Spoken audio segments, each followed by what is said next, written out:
All right, peace and blessings, peace and blessings. Assalamu alaikum, shalom, welcome, welcome, welcome, everyone. We are back and we are live. Our title, our topic that we're dealing with today is The Price of the Pedestal, Black Manhood and Hurston's Pet Negro System. Peace and blessings, Doc. How you feeling? I'm good, brother. I'm good. How are you? Doing pretty good.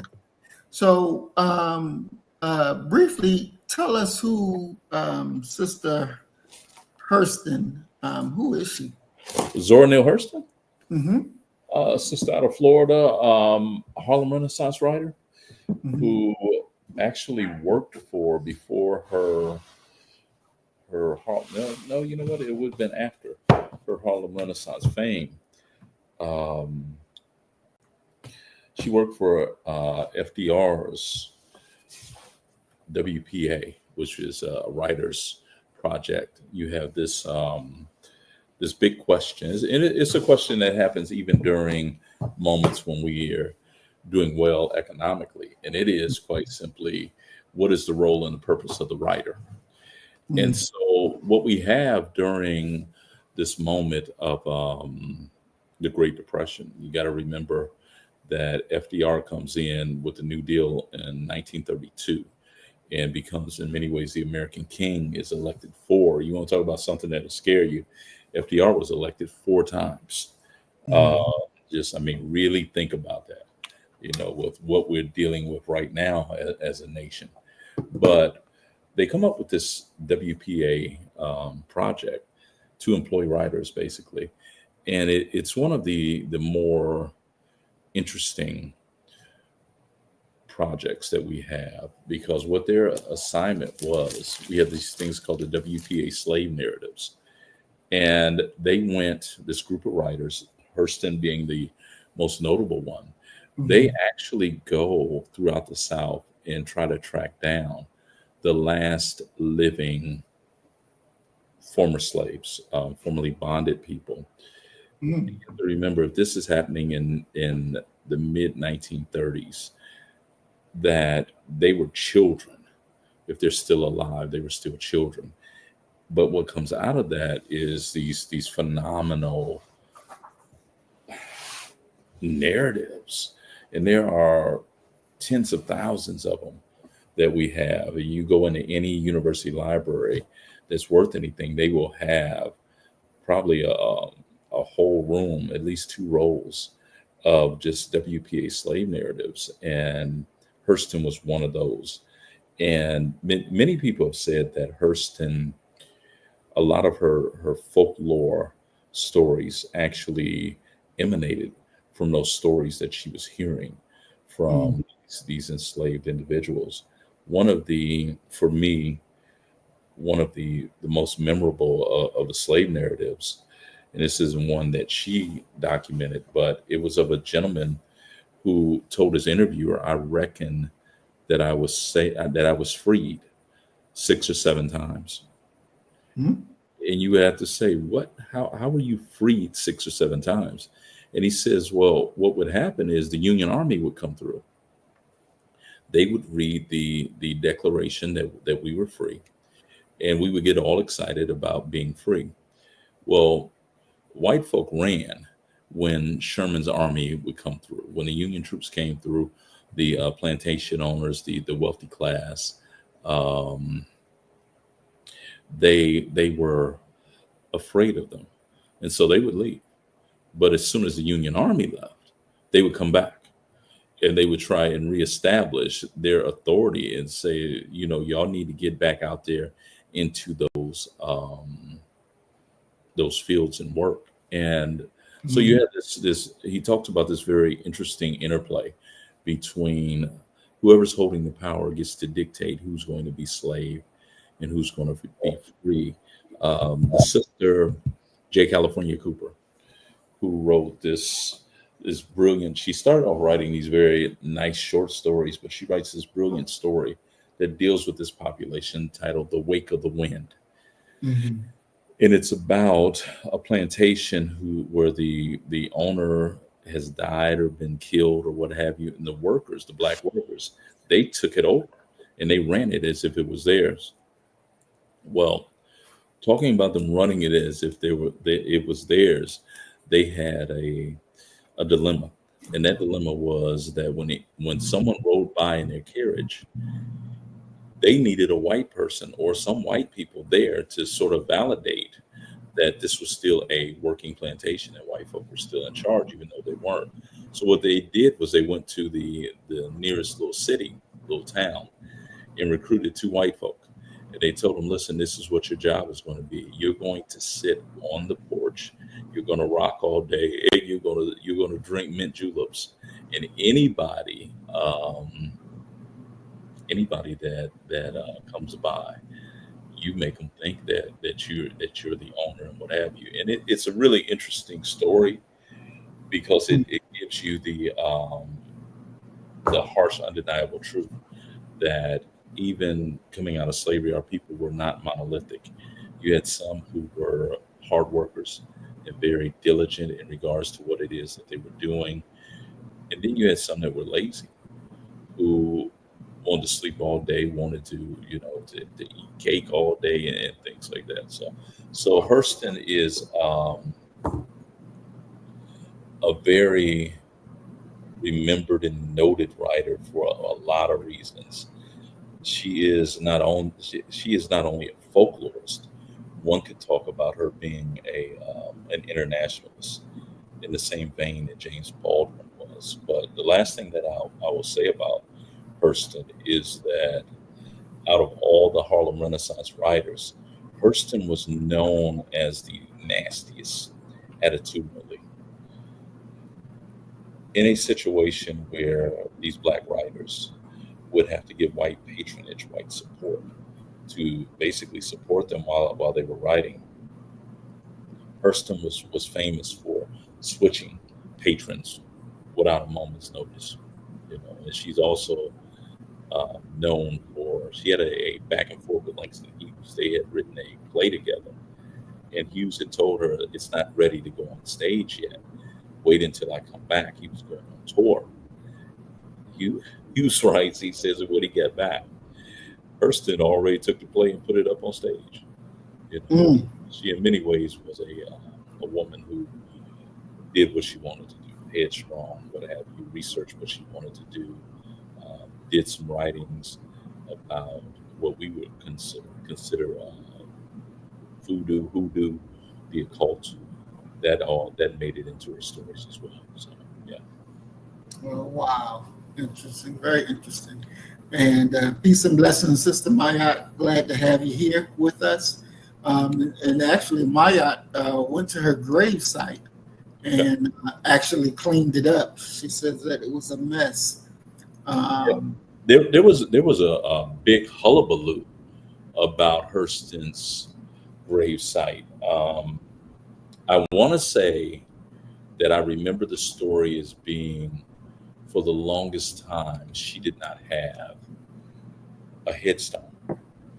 mm, And if I remember the story correctly, I want to say it was someone who was notable.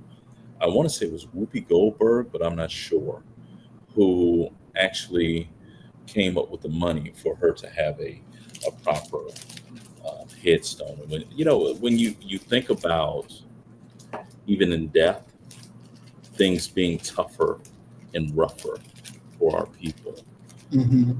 that's one of it's no different than what we see with Tupac Amaru Shakur. When Pac talks about his mother, and by extension, he's talking about Mutulu. He's talking about all of these great Panthers and Black Power era warriors and soldiers. There's no 401k for revolutionaries. Mm. So when they ride off into the sunset, what do they have? Memories of being so committed to our people, but they don't have savings. They never really had jobs. Their entire existence, in many ways, has been predicated upon the idea of fighting against the establishment. So yeah, it's a very difficult thing to accept when you look at what happens to many of our best minds that were not associated with white folk. Mm. Wow. Wow. So, if I'm right, she wrote that essay in '43 during World War II.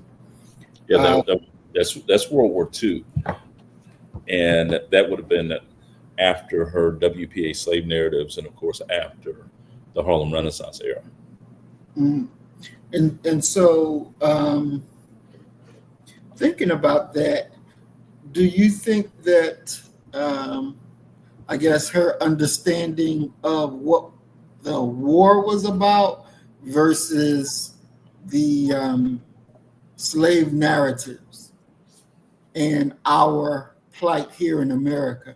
Which one do you think affected her the most that made her write the Pet Negro System?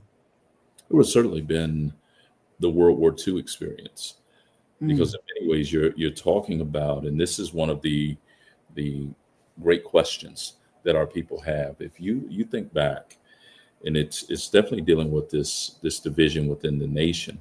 You think back to the fact that Lincoln was actually a Republican. When did black folks switch? Black folk actually switch in that moment of FDR coming into power, and we're talking about not 32, not when FDR won the first time, mhm, 34, that off year election. FDR had and you have to remember also that FDR is a different type of Democrat. FDR is not coming out of Alabama. He's not coming out of Bogalusa. mhm, He's coming out of New York State, which gives him a totally different perspective on things. Yet he still remained in some ways a slave to the Southern demands. It's the reason why FDR is going to be attacked by Asa Philip Randolph and threatened with the March on Washington in 43, because he sympathizes with the black plight and he wants to do something for black folk. You have to remember that FDR was enamored with Joe Louis and Jesse Owens. However, he knows that the southern wing of the Democratic Party, the Dixiecrats, those who will become Dixiecrats, are going to filibuster and tie up the New Deal. So he's not willing to risk that, to seeing the New Deal actually ground to a halt. So you have this moment of, especially to take it back to 34, FDR has the insight to create something known as the Black Cabinet, and it's a department, a committee within his administration that is dedicated to aiding black folk, and that's new. The most notable person that we know through her historical contributions that was a part of the Black Cabinet is actually Mary McLeod Bethune of mm, Bethune-Cookman College fame. So here you have the appearance in some ways that some doors and some access is being provided by the Roosevelt administration, and we have to remember Eleanor Roosevelt and her close association with Richard Wright. But you also have to trace Hurston's feelings back to that call for the Harlem Renaissance, and that call for the Harlem Renaissance principally is going to come through two individuals that were basically adversaries with each other, mm, Marcus Mosiah Garvey and W.E.B. Du Bois. And they're both of these individuals are asking the same question: what are we going to do? We're going to sit around and we're going to listen to white folk to retell their stories, sing their songs. Don't we have our own stories? Don't we have our own songs? And that serves as, in many ways, the infrastructure for what we know as the Harlem Renaissance. That part combines with the urbanization of black folk, the Great Migration, and the first time that black folk, by and large, had money in their hand. mhm. It's the first time we earned a paycheck that was actually put in our hand, working in the factories, and that ties, of course, to FDR, Asa Philip Randolph, Executive Order 8802, and the the fight for Black folk to have a place in industrial America. Mm. But Doc, you got me puzzled there. You said that the war was more of effect versus her actually talking to our people who were formerly slaves, and getting the experience that the war had more impact. Well, the idea Okay. of there's an opening for us finally. And if you go back and you read the WPA slave narratives, many of them they're talking about, and this takes us ironically to Langston Hughes. Hughes's poems, the main topic of Hughes's poems are about hope, about hope. What happens to a dream deferred? About hope. And so the folklore stuff, the hope stuff, yeah, that would have been there. But our people don't really have, and this is what Rayford Logan is talking about when he cites the year of 1876, 1877 being the lowest point of the Black existence on the North American continent. There's no more hope because now you're free. You no longer have a period in front of you. You can quite simply say, well, once we go free, it'll be better. Well, you're free, and it hasn't gotten any better. So the urbanization of Black folk moving away from plantations, the hopefulness of actually having legislation. You have to remember that FDR is going to sign an executive order banning discrimination in the wartime industries. So for many Black folk, there is a thought, a hope, an optimism for the first time in a very long time that they will be able to get a financial economic foothold in America. And there is for Black folk, and you can say this about us to this day, that you can say whatever you want to about the US military.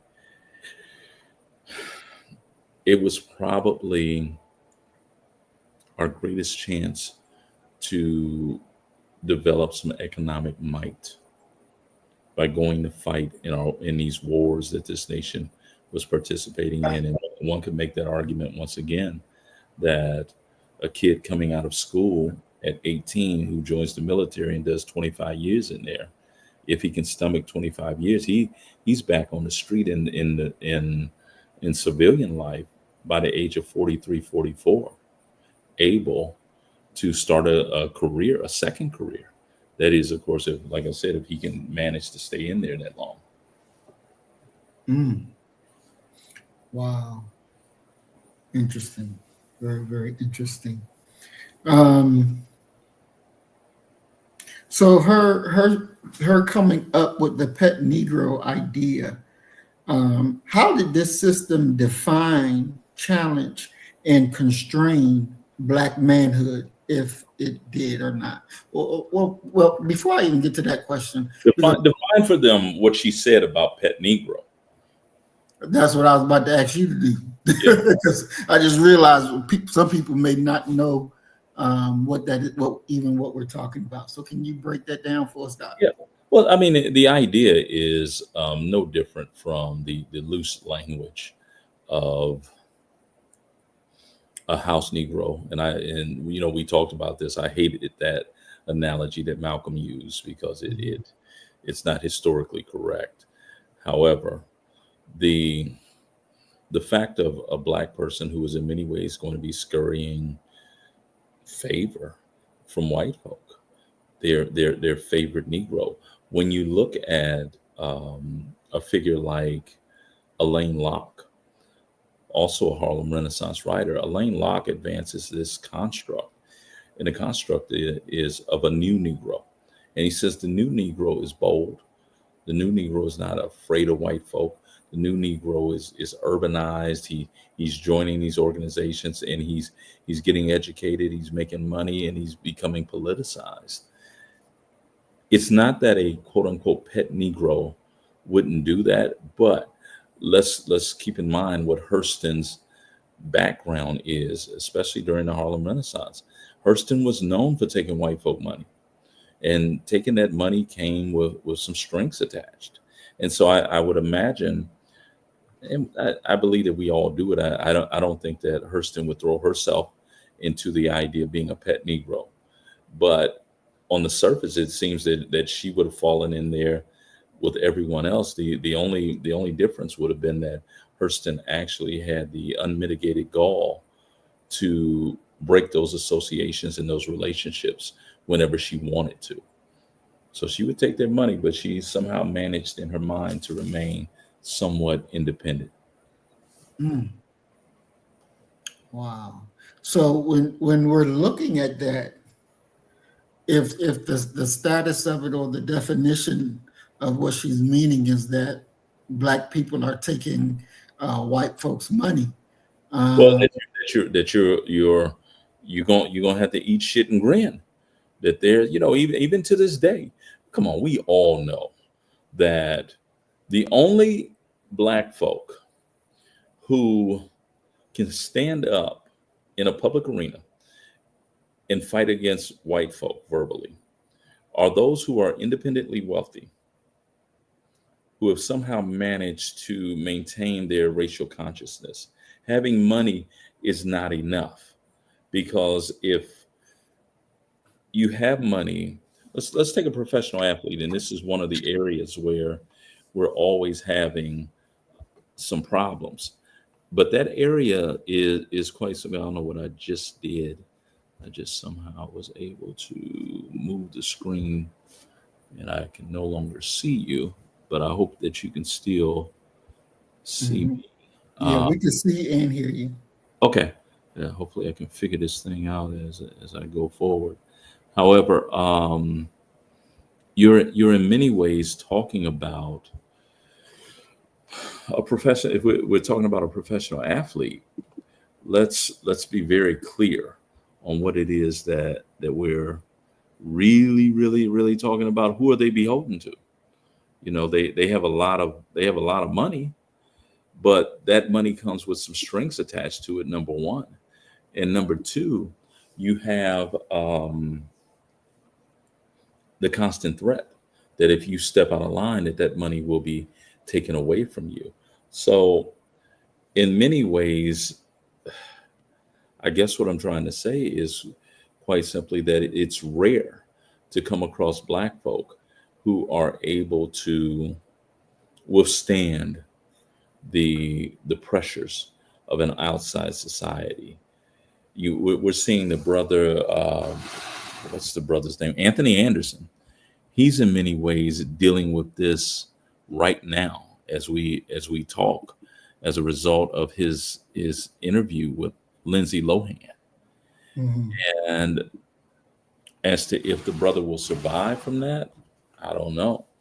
I don't know. But even with his fame and his renown, and with the monies that he's made, he's issuing statements trying to back off of and address a interview that he did years ago. Because quite simply, if he doesn't, he's going to be quote unquote canceled and frozen out.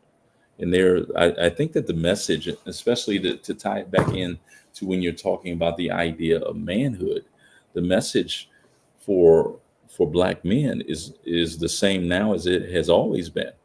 That if you step so far out of line, they're going to get you in one way or another. And when they come and get you as an adult man with a wife, with some children, with some responsibilities, it's devastating to you. Mm. And one of the harshest things that we really don't deal with is quite simply the idea that black folk, number one, I hate to say we integrated our way out of, but something happened where what could have been even a limited black power structure was eradicated. And I would argue that it happened during the civil rights movement with the unwise determination, as Baldwin put it. I feel like who he asked the question, who wants to integrate into a burning house? And King followed that up by saying, I feel that we integrated into a burning house.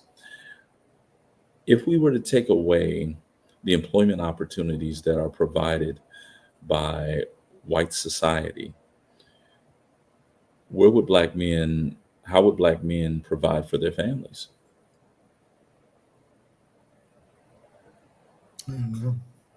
Yeah, and see that's a sobering thought, especially when you're talking about manhood constructs.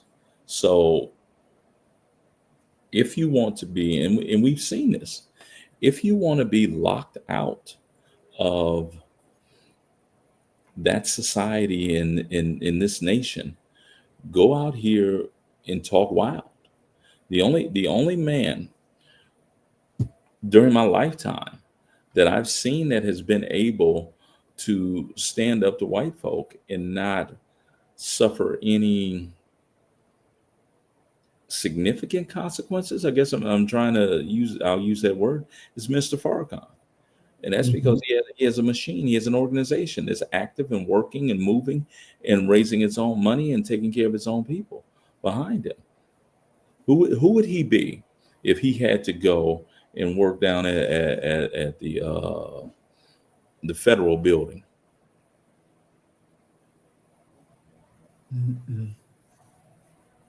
And that's in many ways the cost of what we're talking about. How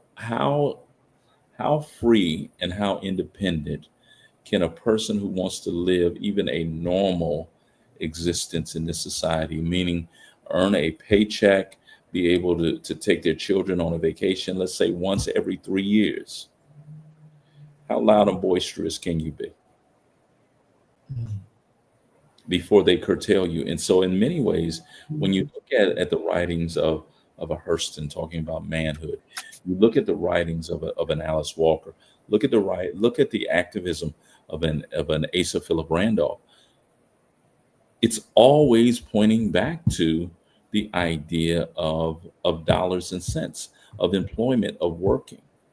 How do you access the we live in a capitalist nation, much needed funds? How do you do that?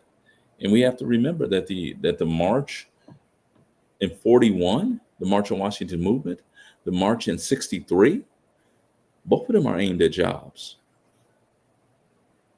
A job, a job is essential to the black existence. I know I can speak for myself that I set my vacation time, my leisure time. It's dictated by my work schedule, without a doubt. Look at professional athletes. They'll tell you that it's frowned upon for football players to have a child during the regular season and the playoffs. Do that during the off season. Plan that out that way. Otherwise, you're going to harm this team, and we need you here and we need you out there doing that. Well, Doc, when you put it like that, then all of us that are employed are pet Negroes, then, ain't we?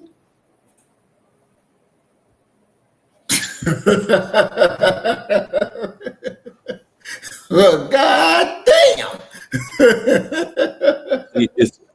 It's a it's a very sobering thing to really accept. Just being absolutely honest with you, that we have this idea of exceptionalism. It's everybody but us. But when you really get down to the as Rakim would say, to the very last compound, yes, you too. I gave a lecture for Juneteenth, and one of the questions that we had is this idea of exceptionalism, and My students are like, oh no, I don't fall in that. I think this way. I did a quick test with them, and the test was finish the next line of the song.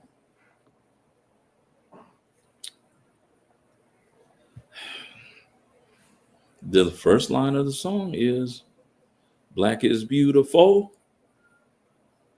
You know how many weird responses I get to that? And so are you. And so are we. The next line is actually Free Huey.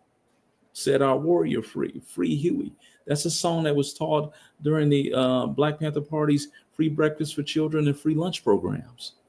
So if you were what they called a Panther Cub, you learned that. Now, if you weren't a Panther Cub and you were over there at whatever public school district, you were learning Old MacDonald had a farm, E-I-E-I-O, but until you lay it out to people like that, they envelope themselves with a very bustable bubble of no, not me. Yes, you too.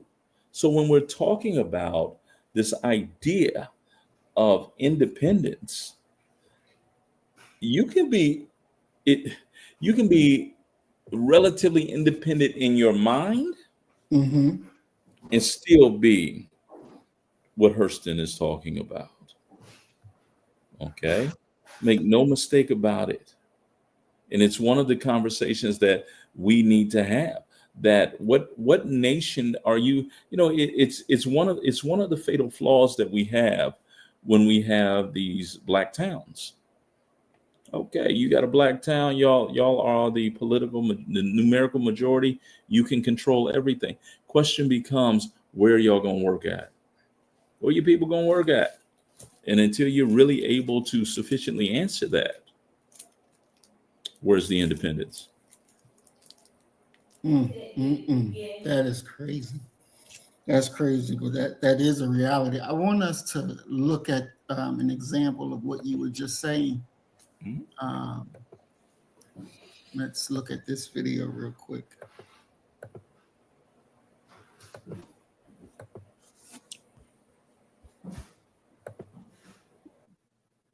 They said it's wartime, so welcome to the war front. Ayo Kamathi, or as he calls himself, the irritated genie, is still at it. Still on the internet condemning whites, gays, Jews, Asians, anyone who doesn't measure up to his black nationalist views. That's how we gonna put a foot in this cracker's ass. And he is still an employee of the Department of Homeland Security, 3 months after the agency publicly acknowledged his website calling for widespread racial violence. He declined our request for an interview, but on YouTube, even he seemed surprised he was not let go as soon as his employers found out. I always remind myself, they know who you are, they know what you're doing. Don't forget that. He's not the only one wondering how he's kept his $115,000 a year job. This is a guy who runs a website that calls for the mass murder of whites and for war on the horizon. The Southern Poverty Law Center has accused Kimathi of hate speech, and officials there are baffled that he remains on the federal payroll. He's been on administrative leave since August, but that just means he's collected nearly $38,000 for doing nothing. The fact of the matter is that his views are the kind that the Department of Homeland Security should be tracking. They should not be employing him or paying him. The department says little about the matter, confirming only that he remains an employee of Immigration and Customs Enforcement, or ICE, and noting ICE does not condone any type of hateful rhetoric or advocacy of violence. Accusations of misconduct are investigated thoroughly, and if substantiated, appropriate action is taken. Before he was put on leave, Kimathi was less diplomatic, saying he works for the devil, but oddly adding, It was like a fun job because I'm not just going there pushing paper. I'm going in having to sit down and say, okay, how do I help these people that need to be helped? We called it a fun job. Some government watchdog groups say, look, firing a federal employee is just complicated and it takes time. Kimathi has suggested maybe he's still employed because the feds want to keep an eye on him. But Aaron, considering how routinely he savages people and promotes violence, taking on everyone from Trayvon Martin's parents to President Obama, it's really hard to imagine how Homeland Security could not be keeping an eye on him. All right, so there we go with that. And Irritated Genie has not, um, he works his own organization and does things here and there. So he's been able to maintain his, shut up, he's been able to maintain his situation. Uh, but and I remember when that happened, and I was very sad that it was found out that he, worked and he did everything to keep his stuff, undercover for years. But then that one day, shit hit the fan. Yeah. Shit happens. It happens. I mean, it's not unprecedented. I mean, this happens all the time. I think who's the brother? Leonard Jeffries, the uncle of Hakeem Jeffries. Mm-hmm. The speaker, the leader of the House? The House, right? His uncle. Leonard Jeffries was this god of AFAM studies up in the New York area. Mm-hmm. And they were doing a public access, they had public access channel, the little local channel that nobody really watches. Well, Leonard Jeffries was on there, and he had this theory. I want to say it was his Iceman sun, ice people, sun people theory, where he talked about white folks' greediness and selfishness and what have you, coming because they were from the Caucasus Mountains and in the barren state of the argument. Exactly. Okay. Well, some white folks saw that, and it started the wheels turning. They couldn't believe, number one, he was on public access TV. This is what our taxpayer dollars are being. You know how that argument goes. Right. Then they went for his job, and they got him. There's a sort of a level in a moment where there's a level of trouble that one can get in that there's no black person that can help you get out of. Period. Wow. That's a very sobering, reality.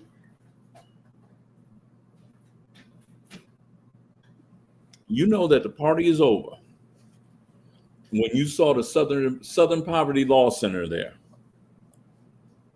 When they come in, and they ain't coming in twos and threes.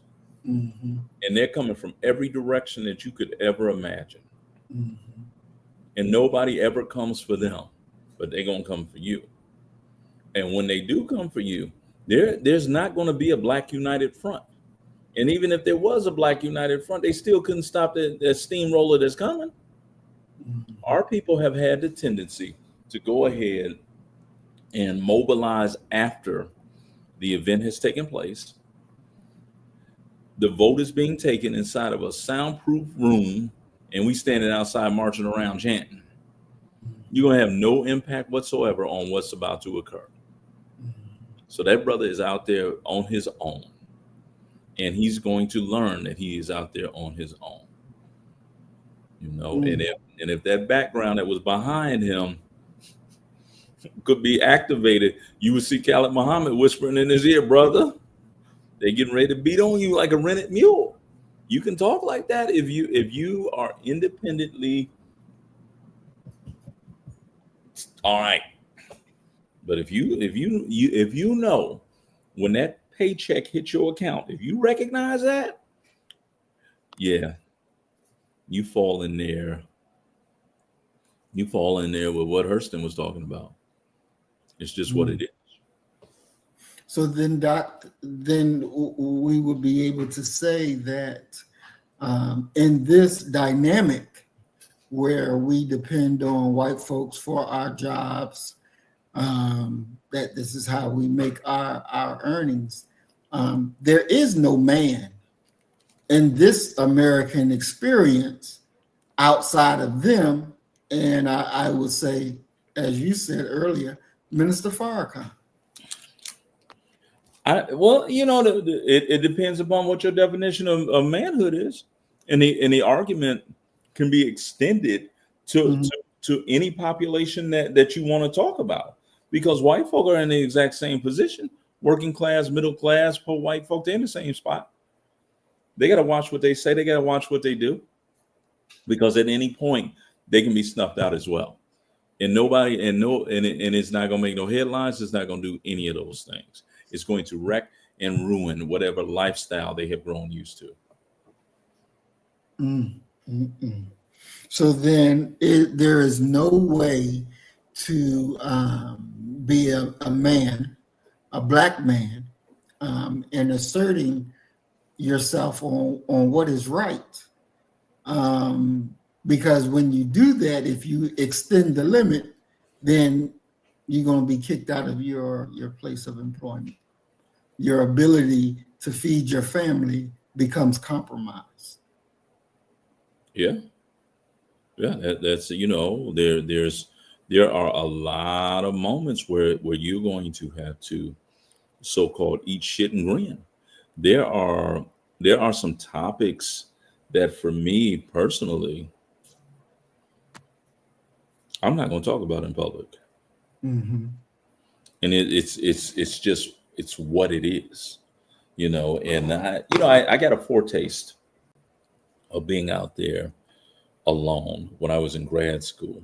I had this professor named Eugene Watts. I can't recall many other professors' names 30 years after the fact, but I'm telling you, his name was Eugene Watts, and we got into it every single class. He was the guy who was behind the efforts to close down Central State University. He said that HBCUs should not exist because all of the students who are there are subpar. They're run poorly. They're okay. That's the type of cat that we're talking about. We would get into it, and he claimed that he was a part of SNCC. And he said, "Well, I was there. You can't tell me. I'm much better read on civil rights and Black power than he ever was." Mm-hmm. So he's like, "Well, I was there, and you can't tell me," and blah blah blah. And I said to him, if you was there, you was working for Hoover and the FBI. You can imagine how that went over with him. Okay. We go on break. I'm standing outside. Now, ain't nobody said nothing to me or to support me while I was in that room. Go out on break, a little 10-minute break. Class was like 3 hours long. Yeah, brother, you was right. You was right. You stay on his ass. Don't you give no quarter. I'm proud of you. And as soon as we walk back into that door, like we walk through a force field, they sitting there like this. And Eugene Watts is furious. Okay. Then probably went somewhere and called the head of the grand wizard of the clan for a pep talk. That's what happens. That's what happens. You have to think that even his Black superiors, they'll cut his throat faster than anybody else to prove that I ain't one of them. So as far as if your definition of manhood is being able to say or do whatever it is that it ain't many men in the world then. Especially many Black ones. Idi Amin, maybe that, somebody like that. Right. But a brother that has the understanding of his manhood being measured through being a provider and a protector. That's for a Black man. That's damn good, to be honest with you. And it's let's be honest. How many times have you had to eat shit and grin because you needed that check to feed your family? Yeah.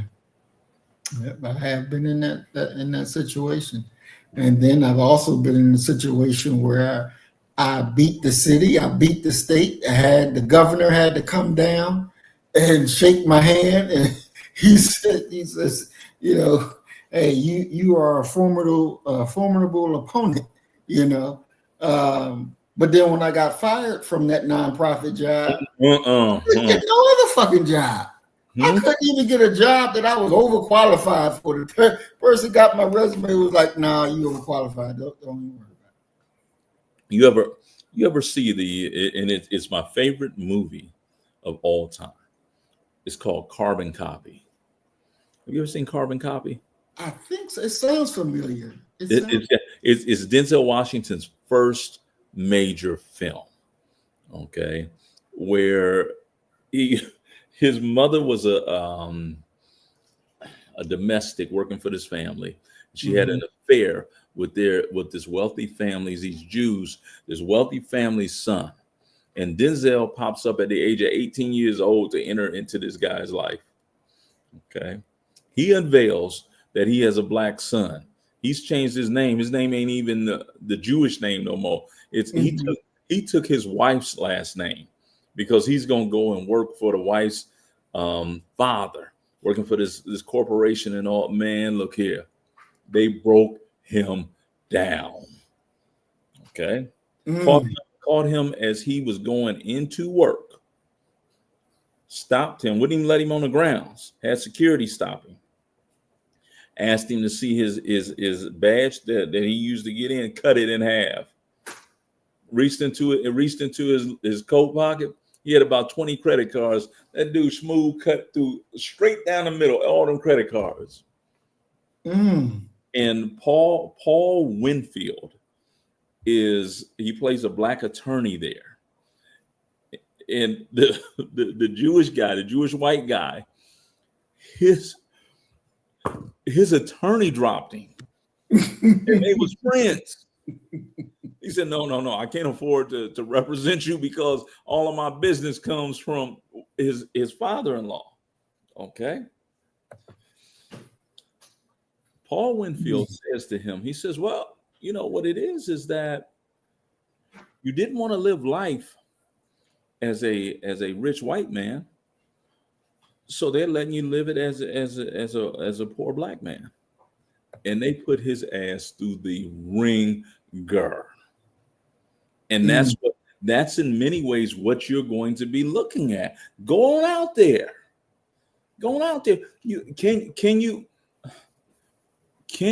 How much is it worth to you? And this is really what it boils down to. How much is it worth to you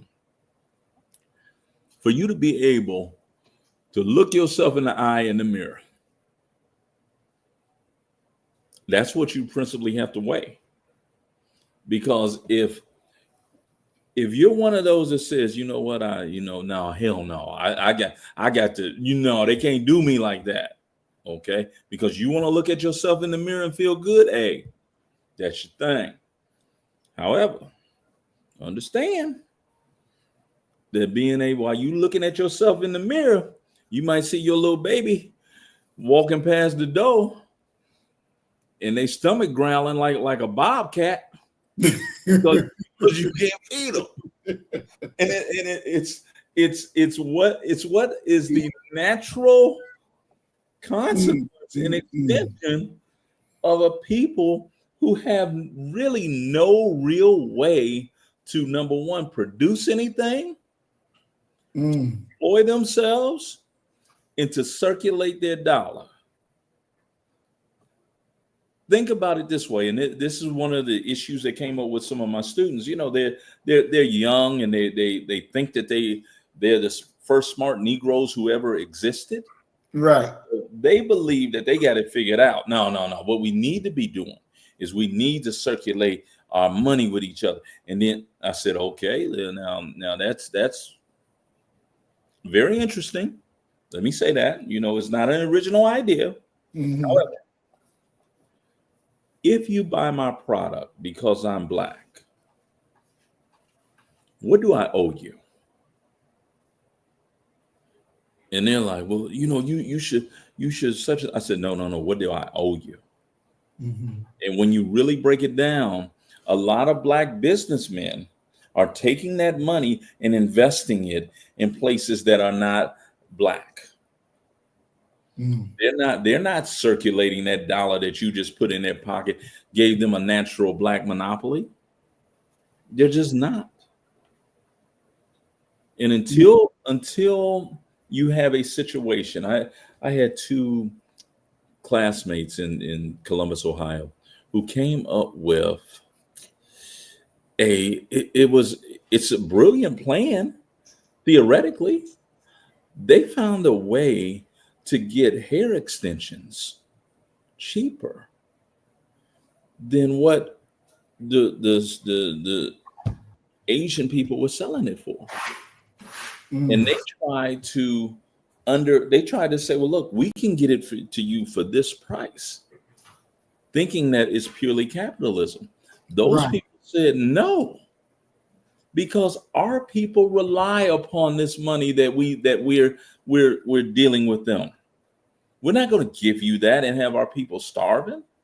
Mhm. So even profit did not cause them to break that allegiance and that alliance with each other, because they stand for a higher principle.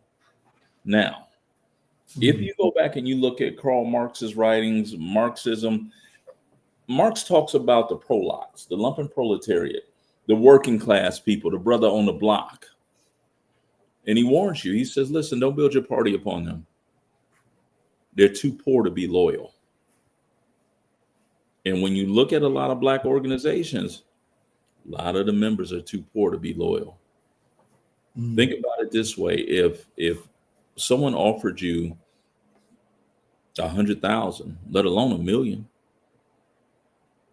to compromise the organization in one way or another, and no one would ever know, would how many, what percentage of brothers do you think who are dead broke would not take that money? Nobody will ever know.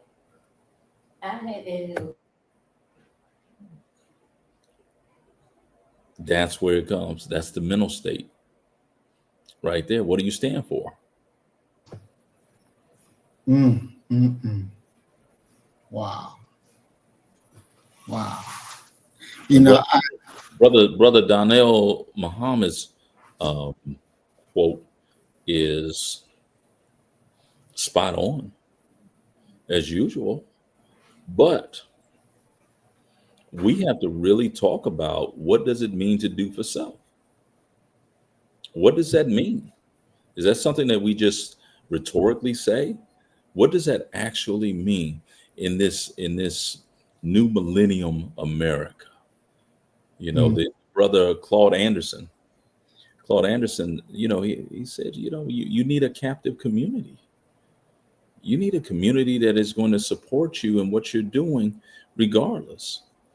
And the path to that is by controlling who has access to your minds. Mhm. And Black folk, we don't even think like that. Mhm. No, we don't. And you know, it's interesting because what Brother Donald said, at some point we must engage by doing for self, or we will continue to suffer the consequences. In the earlier conversation we were having this week, him and I, and he was talking about do for self, and my retort to him was that, but our people doesn't know what that really means. They don't know what that looks like. You know, they don't know what separation actually means, what it actually looks like. They don't understand the process. So I believe we have melted things down into a catchphrase and keep saying it like people understand what the hell you're talking about. Like we understand that the people know how to do what it is that you're throwing out. And that's a big problem because people don't know. They Yeah, I don't. mean, have you ever read? If you have not read it, I suggest that you get it. You can probably get it for $2-3, I would imagine now. Aaron Magruder, the brother who did the Boondocks, he did a book, and calling it's like a cartoon book, like if you would Just imagine the Boondocks. How the Boondocks used to be in the newspaper. And it's titled Birth of a Nation, which is, of course, a play on D.W. Griffith's film. But it's about East St. Louis, Illinois. And anyone who's ever been to East St. Louis, Illinois, whoo, you talking about some poverty. East St. Louis, Illinois is poor. Okay. And the story is in many ways about they decide that they're going to secede from the nation. And they secede from the nation. They're successful at that. And the first in East St. Louis, Illinois, at some point, I believe over 95% of its population was on public assistance. So when they secede from the United States of America, trying to do for self, first thing that the U.S. government does is cut off all welfare benefits. And then black folk were ready to execute a coup and said, look what y'all done got us involved in. How are we going to make it in this? The idea of doing for self means you getting ready to struggle. You getting ready. You're not going to have all the conveniences that you're used to having. So the question becomes, do black folk even have the psychological ability to deal with a little bit of pain and suffering for the long-term gain of having your own? And there hasn't been much I've seen in my lifetime that would lead me to say, yeah, we're willing to accept that.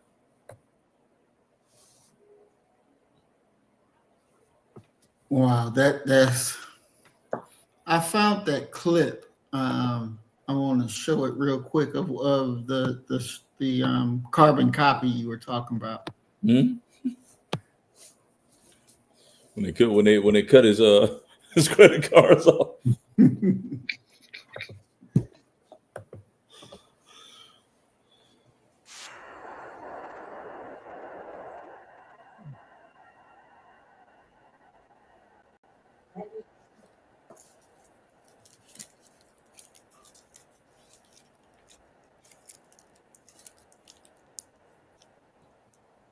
Does it have sound? Oh, you don't hear it? No.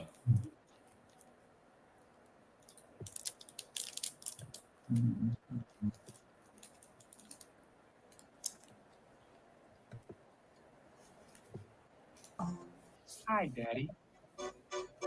Carbon.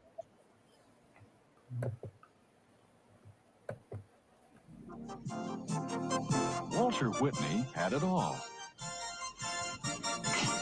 A high society estate, furnished with a high society spouse. Oh, you make me feel so used. A high society position, thanks to a high society father-in-law. I've never seen a happily married executive that was worth a damn. He even had a lawyer who was just plain high.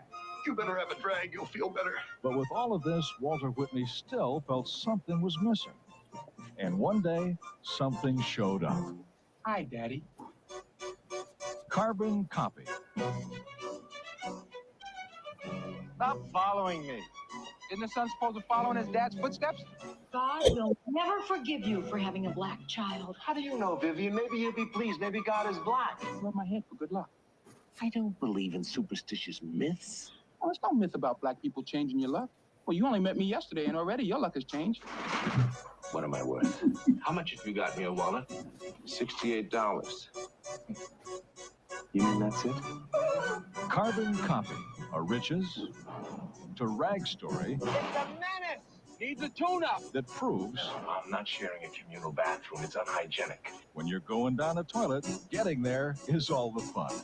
Out of the way! That's so great! You want to play a game, you and your son against me and my son? 3 baskets win, we'll play for $5. Oh.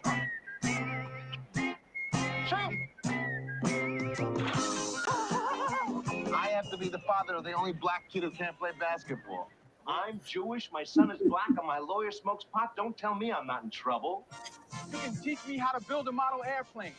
I'll show you how to pick a lock.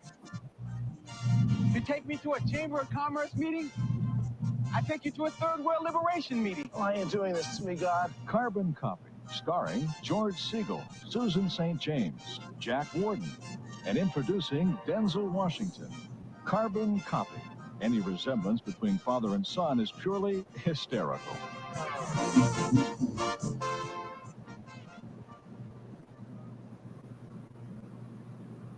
Mm.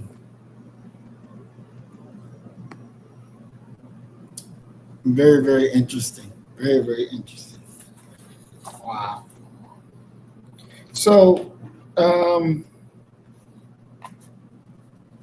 when we're looking at her write-up, and she defines the key players as the patron, the white person, their motivations, control, paternalism, social currency, the black, the pet, the chosen individual, their role, and the beliefs that they receive, the benefits that they receive, the black community, their position outside of this relationship, often viewing the pet with a mix of envy and suspicion.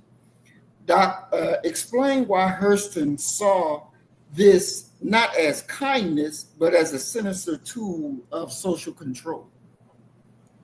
Because she has enough sense to understand that he who has the gold makes the rules. That's the golden rule, you know. And black folk, with all their genius, especially during the time that she's talking about with the Harlem Renaissance, you have a situation where how are black folk even supposed to develop their culture?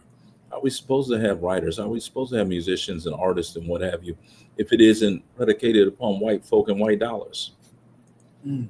And that's one of the sickest part of it all, you know, that here black folk have to, and I guess I'll try and talk about what she's actually talking about when she talks about patronage. Mm-hmm. Wealthy white folk were sponsoring black writers. And what do you get for your sponsorship? You're not going to be mentioned in the book or anything like that. You may get, you know, to talk to the writer, but there's no guarantee that you're going to influence what it is that they're writing. But what you do get by being a patron, you get access to some of the most notable black folk known to the world, because you have to remember that the entirety of the Harlem Renaissance, I don't care if you're talking about literature, I don't care if you're talking about music, dance, what facet, poetry, it's all resting upon white dollars. It's white folk who are coming to Harlem and spending that money. When Malcolm is talking about how he was able to position himself as either, you know, a weed peddler or arranging for black white men to have access to black women, he found a way to eke out a living and some money out of those types of situations. So being a patron is going to give you some access. And probably for a person like Hurston, Hughes, any of these writers, what differentiates one party, meaning one birthday party, from the next birthday party? If you wanted to, if you and 10 of your friends all had $100 million and you were going to throw a Sweet 16 party for your child, what would make your party different from the others? Maybe the stuff you do at the party. Not everybody can do that stuff. What would make it different? You invite? Say that again? Different. The people you invite will be different. No, y'all all moving in the same social circle. Everybody gonna be there. It ain't no different. Oh yeah, it could be some different. You're gonna have Beyonce at yours. Mm. Somebody else may have Lil Wayne. Somebody else. It's who's that hot person, and can you have them there? Well, in the 1920s, there's Harlem Renaissance writers. So whoever's paying the bills for Zora Neale Hurston would say, I'm throwing a party on this date and blah, blah, blah, blah, blah. I want you there. And she would be contractually obligated to appear. Okay. Or they cutting that faucet of money off. And the party would swirl. They would sit in the center of the party, and the party would swirl around them. And if you wanted to talk to Zora Neale Hurston, you stepped out, you greeted her, and you talked to her for a little bit. And then you rejoined the party, and somebody else took your spot and talked to her. So when she talks about the idea of Black America looking at you skeptically, that's who we are. Because we all know who our enemy is. We all know who our exploiter is. What's the worst thing that could happen to you? The worst thing that could happen to you if you're trying to do something about racial uplift is for it to come out some way, somehow, that you got some dealings with some white folk, especially some white folk who may not mean Black America any good. It's one of the games that J. Edgar Hoover's counterintelligence program would play with the Panthers, sending out bogus letters about, yeah, he's on our payroll and blah, blah, blah, blah, blah, blah, blah, blah, blah. So Black America, because of our historical position of being oppressed, not just by white citizens, but by a white governmental system, being locked out of that system politically, socially, and economically. Anybody that is in too close a proximity to them, we're going to look at them like, hey, okay. So now do you trust that brother? There has to be something in you that says, why you get so close to them white folk? It's the same thing that we hear behind the scenes with Black activists about Angela Davis.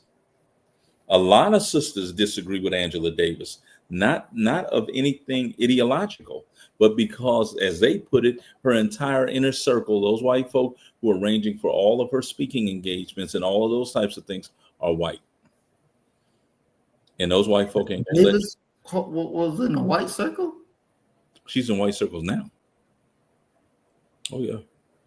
Yeah. When you break it down and you begin to look at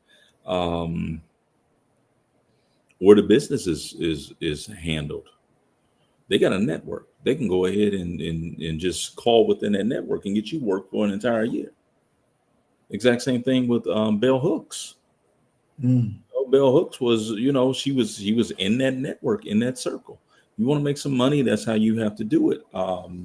In the hip hop world, and this was years ago, one of my students, DeMarcus Hamilton, he wound up getting signed to Def Jam.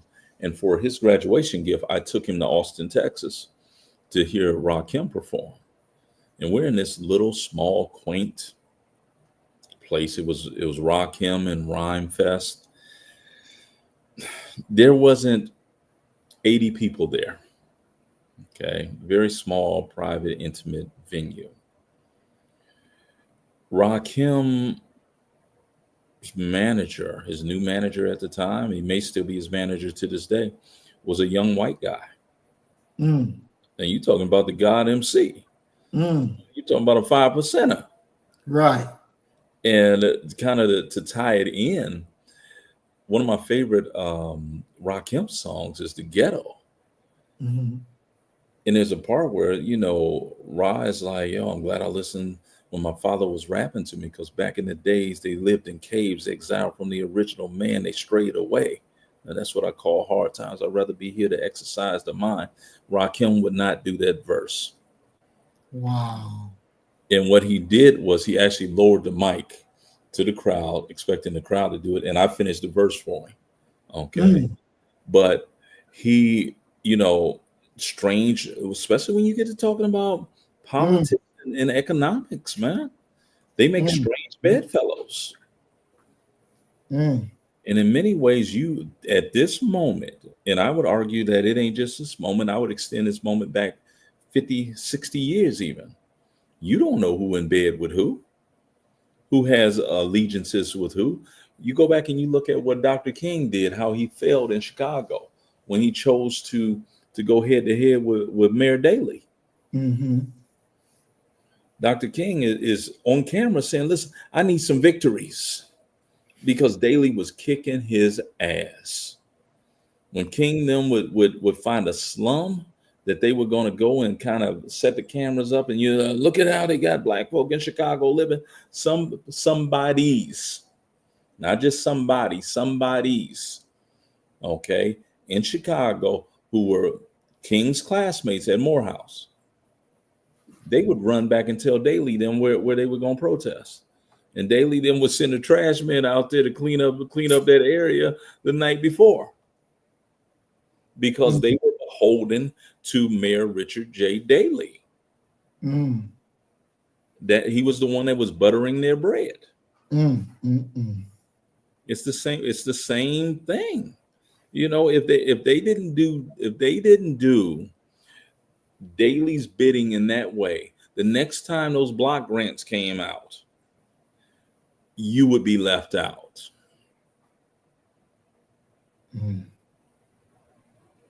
Wow. You're surrounded. And it's you know, it's one of the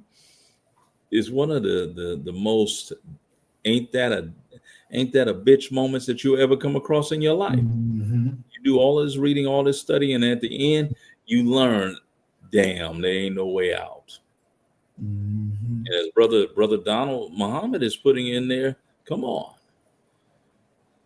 this white society is collapsing.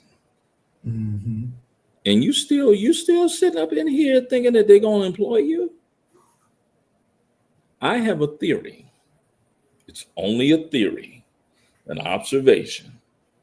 When they knocked out that Section 8 and they put that what is it, 80 hours of work a month, there ain't no jobs out there. Okay, let's be clear. Ain't no jobs out there. At least no jobs that we want. But who's hiring? And I ain't talking about, like Biggie said, don't be mad UPS is hiring. They hiring over there where they picking them strawberries and them blueberries at. You getting ready to see what it's like to be out there picking fruit. Okay, they need that work. They need somebody to bring them crops in. And they're going to get to a point where they'll probably give them an inducement, say, well, if you go out here to the Pepperidge Farms location, you ain't got to put a full 80 in, you do 70. They're going to strong arm you into those fields. And if you don't go, what are you going to do? Okay? Because you're not going to even have any stamps to sell no more. Okay? You know, when I roll up in the food town, I was on the phone with my best friend. I'm going into food town. So many people ask me for money. He said, "Damn, where you at?" I said, I just went into the grocery store, and there was a brother. God bless his heart. He said, "Man, my kids love eggs. If you could just get me a dozen eggs, man, that would get them over for the next 3-4 days." I gave the brother some money, and I'm sitting at a red light, and I saw the brother take off running behind me. And in that bag, he had 2 cartons of eggs. I had to blow my horn and roll down the window and gave him some more money. So go get some food for your kids, man. Exactly. You know, so it's getting ready to, you know, your best investment might actually be in a farm right about now, because they're gonna force them. Oh yeah, you gonna work. You gonna work or you gonna starve. You gonna look up and it's gonna be you, Meemaw, and great grandma out there picking peaches. Wow. So one of her quotes that she's put in there, "I'm not tragically colored. There is no great sorrow dammed up in my soul." And she was pushing back against the narrative of Black victimhood being a prerequisite for being heard. Can you break that down? What is she actually saying? She doesn't acknowledge what we went through? No. That's not what she's saying. What she's saying is, I'm not full of anxiety. I'm not full of angst. I'm not full of being inferior. Okay, that's not who I am. I'm a strong, conscious, intelligent Black writer, Black female writer. Okay. That's who I am, period. Now the idea, and this is one of the things that, you know, if you read some of the stuff that people write, and even some of the Hollywood stuff that makes it onto the screen, especially the small screen, you have these writers and these topics and these subjects that you might as well say, oh, this is the woe is me story. Okay. It makes white folk feel good. And if you want to make some money, write some shit to make white folk feel good. I'll give you the perfect example of this film. And I know you've seen this film. Okay. And this film ain't even got a name on it. Okay. But this film has some struggling Black kids, or a Black kid, usually is many Black kids. And they take a white savior and they throw him in the midst of these Black kids. Okay. And that Black kid, that white teacher or that white parent is going to either be the foster parent, going to adopt that Black child or those Black children, or she's going to be a teacher, and she's going to be the first person that ever cared enough about their Black asses for them to be educated. And by the end of the film, that white teacher is going to be breakdancing with a do-rag on her fucking head, because now she the king of the niggas. And that's what it is. It's a savior's complex. And one of the reasons why people don't talk about Hurston, people don't talk about a lot of these weighty, serious writers. Toni Morrison, with all of her fame, Toni Morrison is underrated beyond unbelievably for what she contributes. Same thing with Ralph Ellison and The Invisible Man, the construct of you don't even see me. When you approach me, what you see are your fears, your stereotypes. You never see me. That type of thinking is silenced. But Tyler Perry's shit is all over the world. Right. Not weighty, not serious, not talking about shit. It is stereotypical. It is cookie cutter. Okay. How many more of these stories do we need to see of Black women who done went to college and they out in corporate America and they working, but they can't find no man. Right. Your brothers around. If only y'all got y'all stuff together, y'all would. If I watch one of them films, I gotta watch the YouTube of a Black woman acting a fool and getting arrested by the police for 30 days to balance my mind back out. That's what Hurston is talking about. That I ain't got no pity story for you. I ain't got to sit up in here and act like I'm scared of my shadow and so the wind blow. I'm like, what the fuck out of here. No. But the truth of the matter, and the sad part about these serious Black writers, is that you're nobody until white folks say that you're somebody. And that's inexcusable. Wow. Yeah, that's something else right there. Now, when she said that she has no separate feeling about being American, about being an American citizen and colored, that's the boys' duality. So is it? What she was she not? She was not. Was she accepting her Blackness or putting her Americanness over her Blackness? Neither one. She can't differentiate them. She's saying, I don't differentiate that. I am Black and an American. You can't separate that. How you gonna separate me? There ain't no for her. There ain't no duality in that. At what point does the Black side of her get punished and the female side don't? Black women in particular are in a hell of a trick bag if you look at their experience historically. Okay, Black women are in think about. I mean, let's do a little experiment that I want you to answer this just from what you think. Okay. Describe for me a Black Power activist. What do they look like? Black Power activists. Yeah. Male, bald head, dark skin. Okay, you can stop right there. Okay.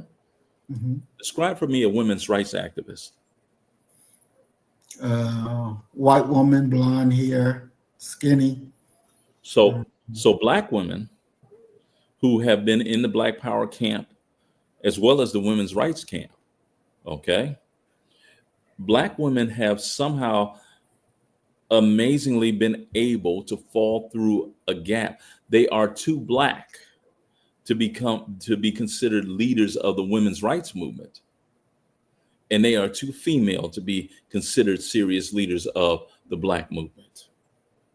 And that's not even dealing with the ideas of patriarchy and all of those different types of things. So in many ways, Black women out of all populations are the most susceptible to being invisible.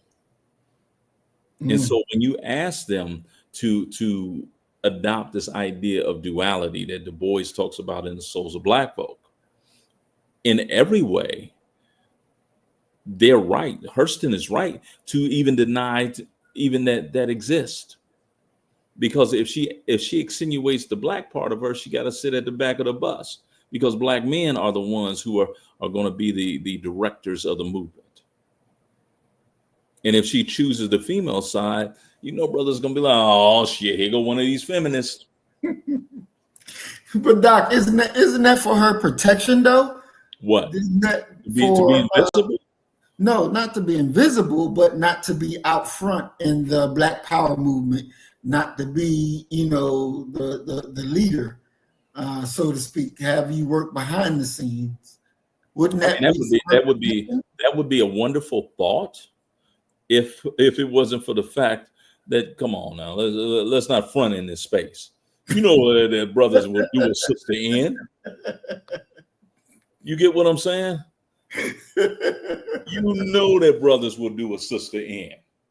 Okay, we ain't just talking about brothers like he's one of my favorite rappers, because of how outrageous he is. Sugar Free, I'd rather give you my beat. If you stay ready, you ain't got to get ready. Okay, we got the Sugar Freeze, and then we slide to the other end of the pendulum. Come on, Dr. King was a womanizer.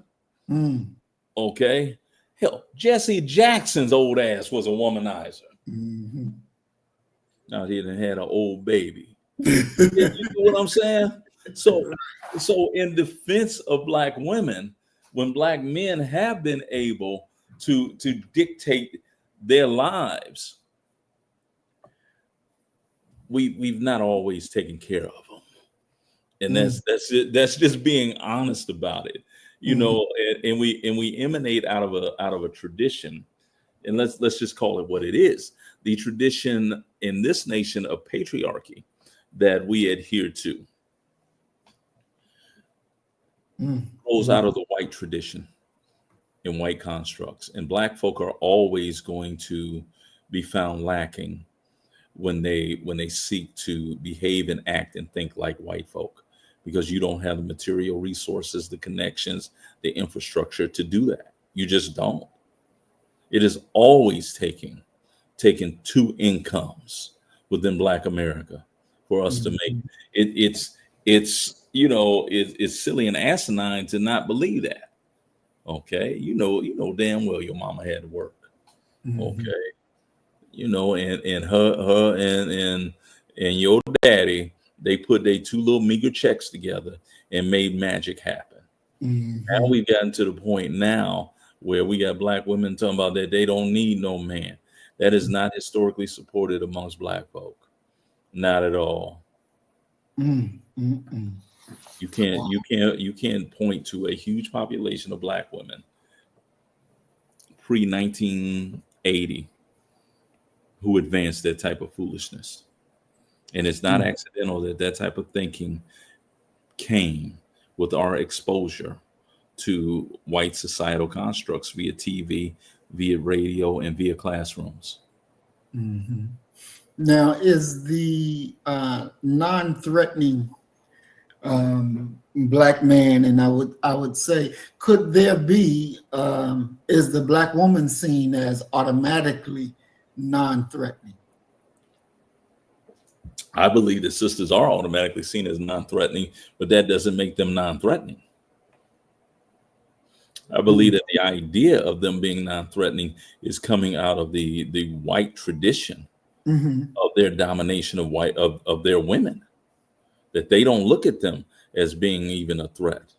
Because you got to remember, Mr. Cartwright will make everybody disappear, and ain't got no problem with making everybody disappear. That isn't our tradition. Okay, so the idea of them being non-threatening, you have to remember that, especially when you're talking about that association coming through a political or professional situation.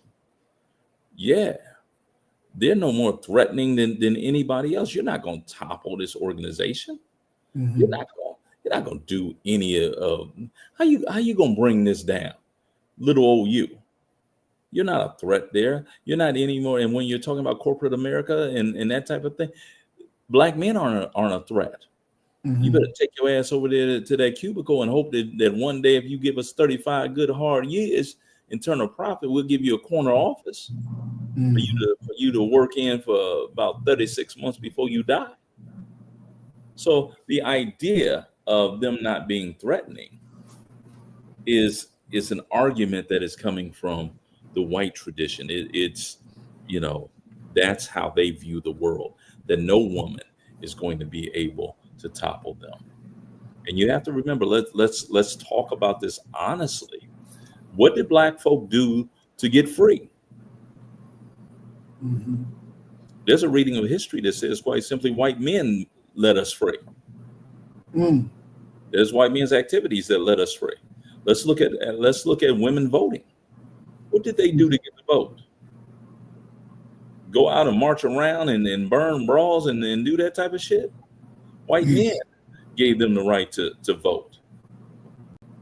And one could argue that for a lot of white women, that their vote is still captive, because they're obviously not voting in their own best interest, as are the majority of white folk in general. Wow. We're going to watch this quick video of a black woman, and I want to deal with the threatening, non-threatening or threatening black person. Let's look at this.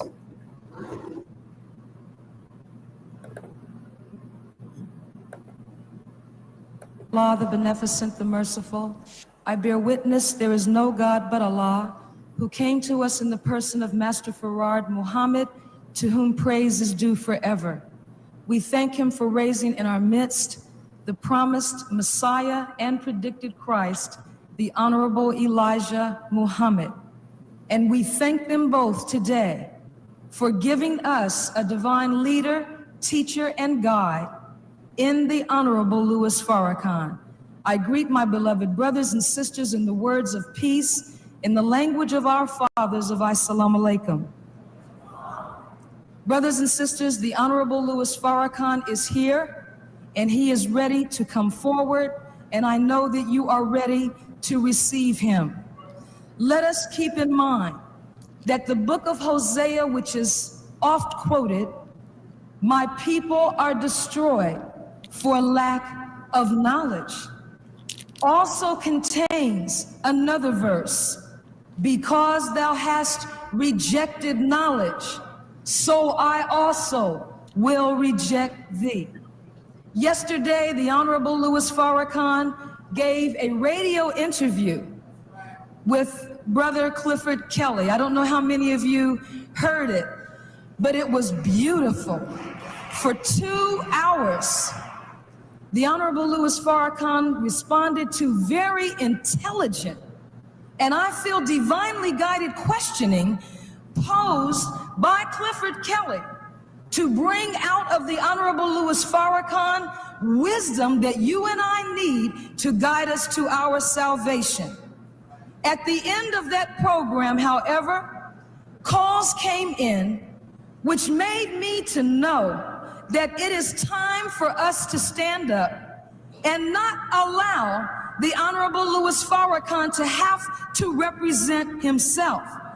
After a man devotes 40 years of his life to resurrecting our people in the name of Almighty God Allah, then we owe that man confidence, trust, and respect.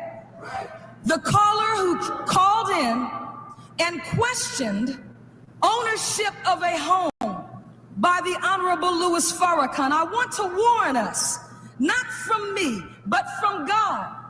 Do you expect God to allow a man to give his life for 40 years and not provide decent housing for that man?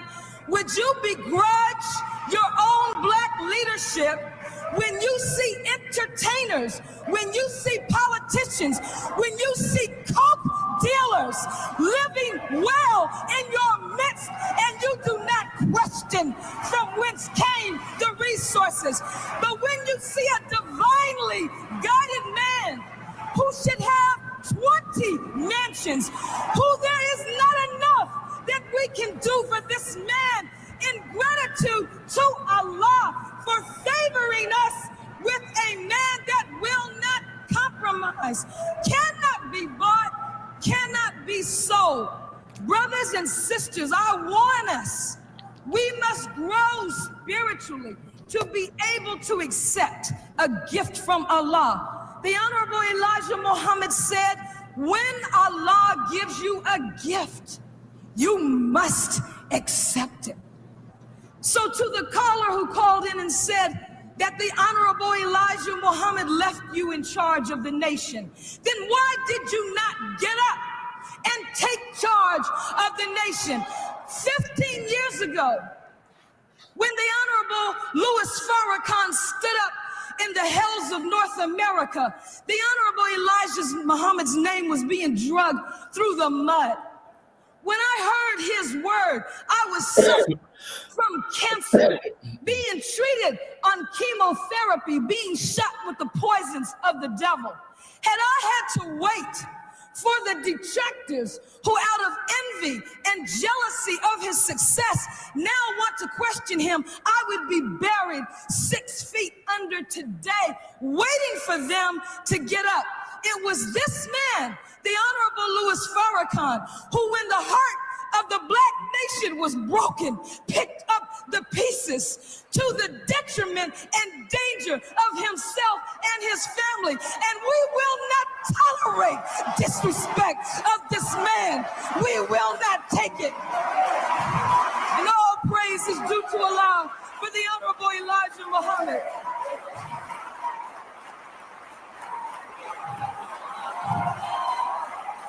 The Honorable Louis Farrakhan.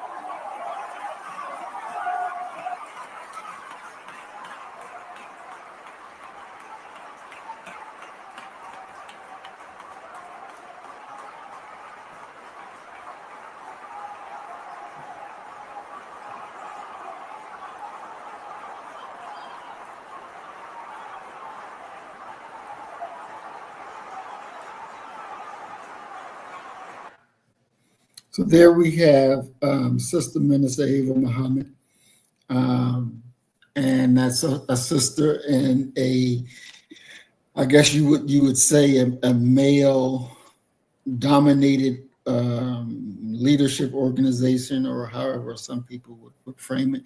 But when they think of the Nation of Islam, they think more of the men, I believe. But what's your thoughts on Sister Ava, Doc? I mean, my thoughts are strong leadership, very charismatic. I've heard that before just through male voices of the Nation of Islam. It's not the gender that we're talking about, to be honest with you. What we're actually talking about and pointing out when we talk about sort of a separation between black men and black women, especially when we're talking about politics and political leadership, is quite simply, we're never on the same message, it seems. That there are issues and matters that black women have that black men don't have and haven't articulated or attempted to address. And far too often, those matters are presented in a way as if black men are the foundational cause or the catalyst behind black women's suffering. And so it's the exact same thinking that led Sister Alice Walker to kind of lead this break within the black movement. And we have black folk talking about black power and what have you, white women talking about feminism. Walker is going to kind of create a lane specifically for black women, and it is womanism. And she has this very illuminating quote where she says, "Feminism is to womanism as purple is to lavender," meaning they're close, but they're not the same thing. But that leads us to a larger question, and it is quite simply, what is the relationship of womanism to black power, to black liberation, and what have you? And a sort of a secondary question of, quite simply,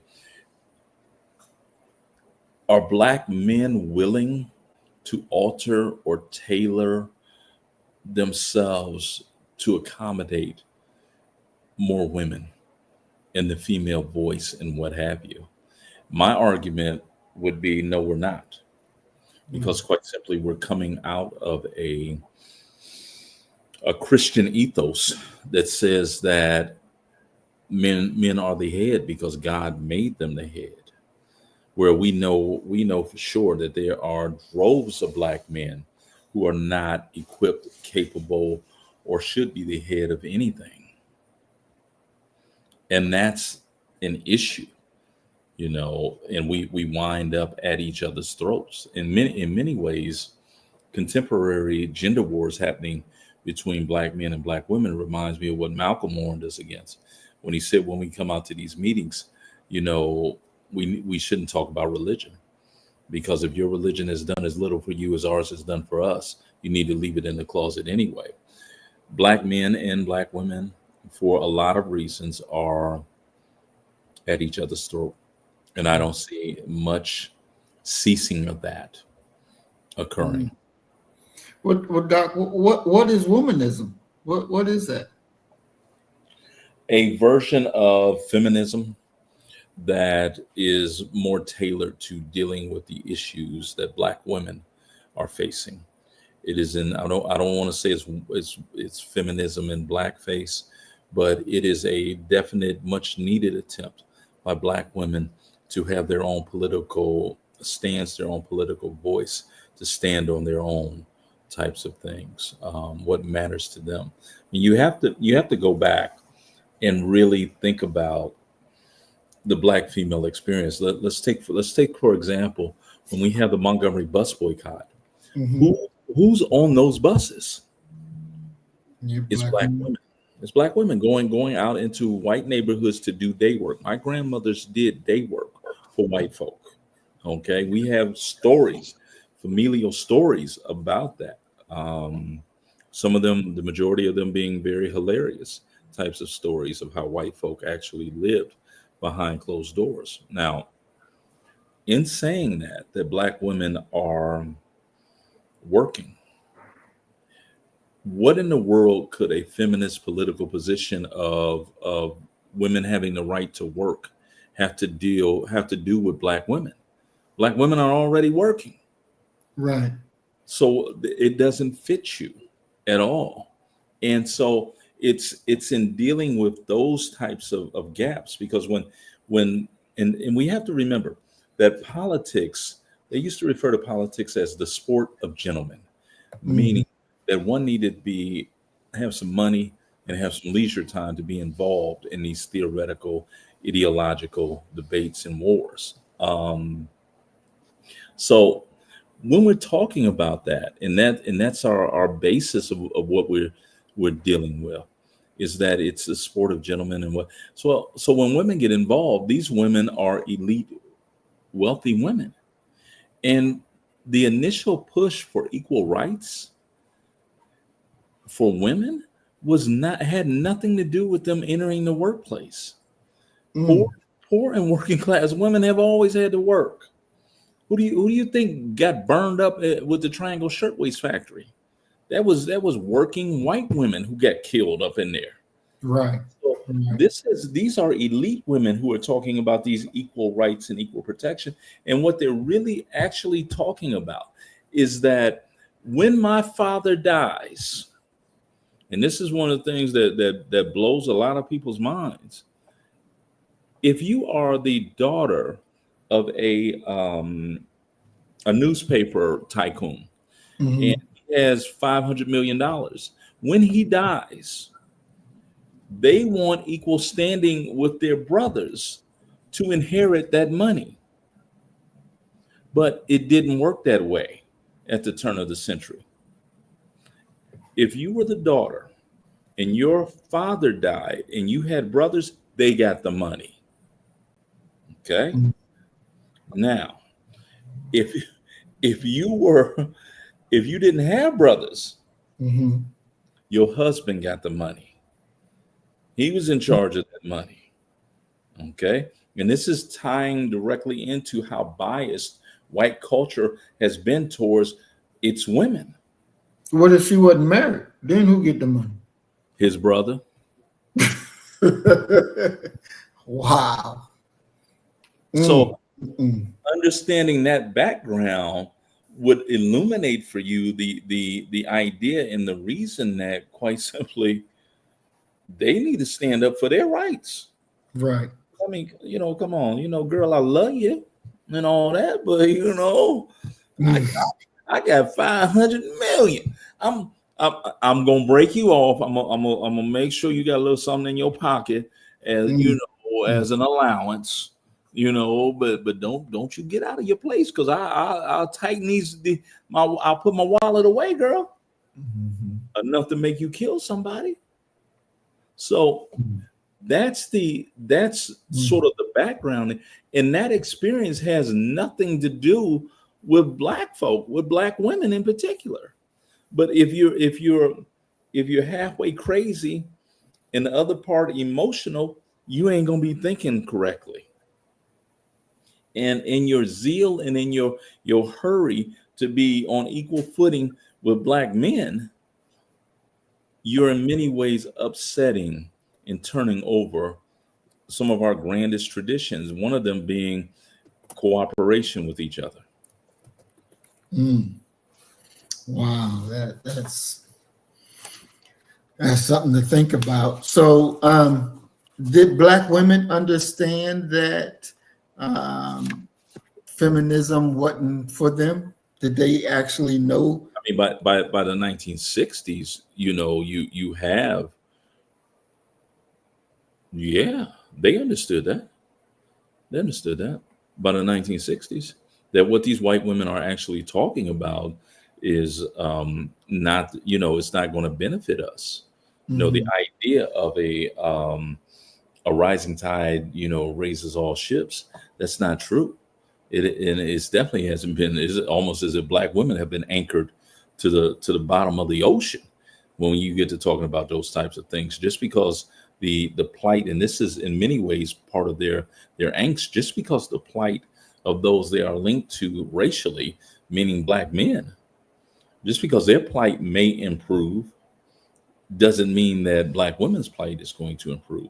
In the same way that when black women's plight improved as a result of affirmative action and in all of these different initiatives that were aimed at diversifying the American universities in economic sector, black women were a dream. And that dream is they check more than one box. They check being a minority as a black person and also being a minority as a woman. So when their fortunes improved, Mhm.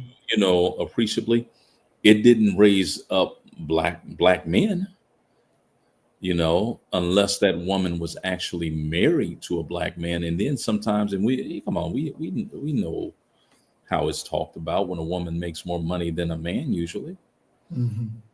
How's he gonna be head of household and he ain't primary breadwinner? Mhm. All of those types of discussions occur. And those are discussions where it reveals that we're not looking at it as if we are on the same team and pulling together to try to raise these children and to throw up a road for them to be more successful than we are. No, we're involved in rivalry and contentiousness because a foreign culture has taught you that that's the way that you do it. Just in the same way, and I'm trying to be absolutely fair, that a foreign culture has taught black men to not necessarily honor black women, but to beat her into submission. Mhm. Definitely. So, Doc, from a psychological perspective, Mhm. how might a man in the pet role have justified his position to himself? And what kind of internal narrative would be necessary to reconcile the benefits of his position with the loss of his autonomy? Well, I mean, the thing is that you go back and you listen to the song and I don't think that it was an original recording for Gerald Levert and his father and Eddie Levert, but Mhm. The Wind Beneath My Wings. I'm going through this so that my children can eat, so that my children can go to school, so that my children can soar. Okay. In many ways, we've seen the tradition of black men and black women, black parents in general, setting themselves afire to keep their children warm. All the time, the struggles and the strife of this life are in every way tearing you apart. You got to remember that the average age of black men dying Mhm. probably within the last 2 decades was 63, 64 years old. We weren't even making it to receiving our first retirement check. Why? Mhm. The stress and the strain and the hard work, the back-breaking work that our people did. So Mhm. you have to undergird yourself in your efforts through a larger understanding of, although I have to eat shit and grin, my children are going to school and they are working hard, and one day they won't have to. We Mhm. all do that. Right. Mhm. Do you think that there's a issue when you're dealing with a black man who has become the pet? And then when he has to come home and he has to be respected as the authority figure in his home from his wife and his children? Do I think what about that? Do you think there's a mental dynamic, a shift in his brain? No, not necessarily. I mean, you have to separate the harshness of the outside world from who you are. What we do to provide for our families as far as employment goes has very little to do with who we are as people, as to what our true identity is. I'll give you a classic example. Mhm. My grandfather, that I'm named after, the original James Thomas Jones Sr., he had two wives. His second wife, Fannie Williams, becomes Fannie Jones. She worked as a custodian in Mhm. a department store. I want to say it was O'Neill's, but it might have been Lazarus. Well, she pushed a broom and ran a vacuum cleaner. That was what she did. My grandfather, he was a coin collector, and many people miss what a coin collector was. You Mhm. know, not a coin collector in the sense of he collected rare coins. He was a coin collector in the sense that he walked around the city of Mansfield, Ohio, and emptied parking meters of the coins that were in there. Okay. So these are not people who made a whole lot of money in their lives. However, on Sunday morning, Fannie Jones was a mother of the church. And that's where she got her self-esteem. That's where she got her respect at. Mm-hmm. So in her man, and this is one of the cultural traditions that, unfortunately, I don't know what percentage of Black women don't understand this, and what percentage of Black men don't understand it as well. But the harshness of the outside world, the rudeness of the outside world, the oppression of the outside world was in many ways addressed when that man got home and his woman got up and made his plate and treated him as if he was a king.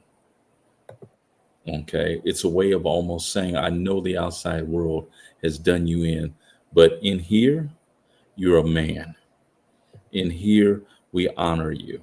In here, you're going to deal with love and cooperation and some elements and variants of submission. So that's what we have to deal with. Especially when you're talking about trying to exert manhood in a climate where you're being beat down in public. But you have to find some esteem somewhere, and you have to make a decision. Whose definition is the stronger? Mm-hmm. Is the stronger one those white folk who abuse you and treat you negatively, or is it the love from your family? The problem with that is quite simply that there is a level of being beat down and being disrespected that causes men to take that home, right, and to take it out upon not just their wife, but also their children. I have a colleague who would always tell this story. They said that their father told them, he said, I was going to be an astronaut until I got y'all mama pregnant. Now look at me. Y'all snuffed out all my dreams. Now I ain't shit. I'm over there at the subway. You're making sandwiches. You had these moments where a brother just kind of, he just kind of loses. So it is, it can be touch and go there, so it's important that we not try to do this walk alone, right? Because this is a hard walk, man. Right. This ain't no easy walk. I don't care how much education you got. I don't care about how much money this is not an easy walk. And if you try to do it alone, there's a quality of being alone that allows that internal voice inside of you to beat you down. Definitely. I want us to go back and look at this historical conversation between Nikki Giovanni and James Baldwin, and put that in the context that we just talked about, and get your opinion on it. Because to me, this conversation that they have is just paramount. So let's check this out. All I know that works in the world is a relationship. Yes, all right. Okay, that's all that's going to work. It takes two people to have a relationship. Yeah, but the relationship. If you don't have a dream, fake it. But the relationship, you can't fake a dream. You got to fake it, because we don't have dreams these days. How the hell can you have a dream? For what? Well, so everybody's jiving, but let's jive on that level. If I love you, I can't lie to you. Of course you can lie to me, and you will. If you love me and you're going off with Maddie someplace, you're lying to me. Because what the hell do I care about the truth? I care if you're there. What Billie Holiday say, hush now, don't explain. All right, I accept that. Of course All right, you lie to me, because I don't even want to. What does the truth matter? And why are you going to be truthful with me when you lie to everybody else? You lied when you smiled at that cracker down the job, right? Lie to me, smile. Treat me the same way you would treat him. I can't treat you the way I treat him. You must. Because I've caught the frowns and the anger. He's happy with you. Of course he doesn't know you're unhappy. You grin at him all day long. You come home and I catch hell because I love you. I get least of you. I get the very minimum. And I'm saying, fake it with me. Is that too much of the black woman to ask of the black man? For 10 years, so that we can get a child on his feet that says, yeah, father smiled at mother. He talked to me about school today. Who cares that you can read or can't read? Most Americans can't read. Most people can't read. Doc, your thoughts with that? Okay, we lie all day. How you gonna take all that shit that them people outside your home give you, and then you get home and you want to not only do you want to tell the truth, you want to dump all of that on them. That shit go over there. If you want to talk truth, start your true campaign at 8 a.m. and see if your black ass ain't back home by 10:30. We have to take care of each other in ways that by any means necessary. If you got to lie to me, go ahead and lie to me. Okay. Yeah. I'm not lying from I'm having an affair, but I'm not going, if I'm not feeling well, I'm not going to necessarily put that burden on my wife. I'm not going to do that. I'm going to deal with it. If I look up and, I got a family members who they just simply don't make enough money to make. I lie to them. Be like, the Lord will provide. Hold on to his unchanging hand. He got some. The Lord always got a ram in the bush for you, brother.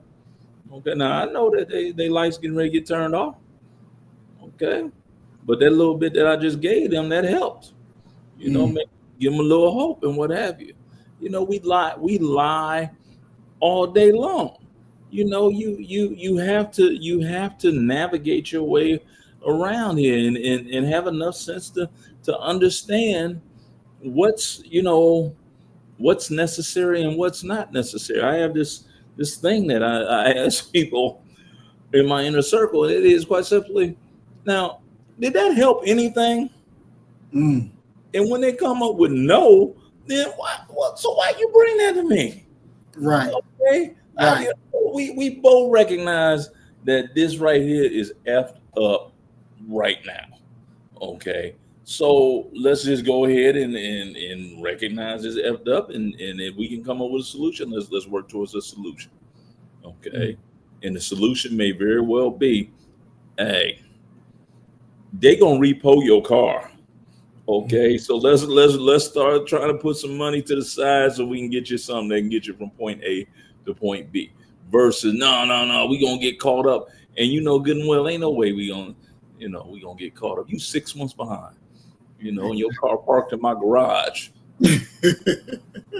So those are all things that and I love Nikki Giovanni's point that you lie to that white man all day long. He asks you how you do. Oh, I'm great. Your wife, yeah, how's your day? Oh, let me tell you, you depress everybody in the house. I have a cousin who, if I was to call her right now and let you listen in, you'd be like, man, you need to call suicide prevention because her basement is flooded. They came over and they didn't drink up all my liquor. My car broke down. I ain't been able to go do no food shop. And I like, damn, cuz, really? And she'd be like, oh man, I thought you was one of my other cousins who often need some assistance. So she goes through everything that could be wrong in her life, kind of closing doors. So you can't ask for that. You can't ask for that. But we will in every way tell the truth at the wrong time to, to loved ones and what have you. If you know you don't have that participation fee for your kid to play flag football or what have you, and lying to them and give you 72 more hours to try and get that money, you got to lie to them. Yeah, I'm gonna have that for you. I'm gonna get it over there. I'm gonna take it myself. Wow. Well, we are at our time of the program. With your closing comments, I would like you to answer. If Hurston's essay is the diagnosis, what is the prescription? How do we fix this problem that exists? What are the practical steps? Or is it a mind shift that's necessary for Black individuals to achieve success and influence without falling into being a pet to white people or white institutions? I think that the answer to that is quite simply thinking about what the outcome is that you want from the very beginning. If that outcome is for you to be able to provide for your family, to put some food on the table, to give them some level of normalcy and subsistence, if that's the goal, well, then you got to go through what it is you got to go through to make that occur. And I think that it's the focus upon achieving that goal that makes so much of what you're going to have to trudge through bearable. I think that you wind up in trouble when you don't have a goal, or you forget what that ultimate goal is, and you begin to behave in ways that are not taking you towards that goal. So understand that, in the words of Donald Glover, this is America. This is a capitalist nation. We are the descendants of people who were captives here. And there's only going to be so much movement to this empire that we can do. We must begin to adopt the philosophy, ironically, of George W. Bush, which is quite simply, you need to react and respond to whatever is occurring in the world in a way that reflects your best interest.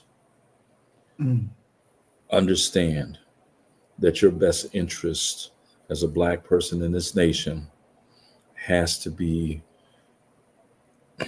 operationalized and exercised from the position of an individual, in hope that you find your tribe along the way. To sit around and to expect Black folk to get things together collectively is not historically supportable. It is a great idea, but it's not historically supportable. You can't point to Black folk doing something collectively long-term that improved their lives appreciably, except for maybe one of these Black towns like Rosewood or something like that. So what I would say is operate with that goal in mind and work like a dog to achieve that goal, and understand that that's the purpose of life, to build something to prop up the next generation. And hope and pray that you do that well enough that if there is reincarnation, when you get back, you might still be Black, but you won't be as poor. Excellent. Anything else for your closing comments, Doc? Not at all, man. I just enjoy this space, enjoy this time, man. I look forward to this space and this time. I've been looking forward to this all week, man, to see what we're going to do. So I appreciate you, my brother. Yes, sir. Appreciate you too. Thank you. And I want to thank Brother Donald Muhammad for showing up and being a part of the program today. Certainly. We want to thank Sister Mayat for showing up and being a part of the program. Tranquil for showing up and being a part of the program. Earth Angel 1105 Remix, thank you for showing up and being part of the program. Let's see who we got. Emerald Modesty, thank you for showing up and being a part of the program. You know, and for all of those who are still watching but didn't put a little comment in, we thank you as well for showing up and being a part of the program. It is definitely an honor that people do show up and listen in and comment and share the video. Doc, give out the Manhood Race Culture website again so they can go and read it. manhoodraceculture.com. It's my blog site, which I'm trying to get back to really writing and putting stuff on it, and maybe I need to just pledge to do something this week to get that back rolling. And also the YouTube channel, Manhood Race Culture. If you just go to YouTube, type in Manhood Race Culture, it should pop up. Mm-hmm. Definitely.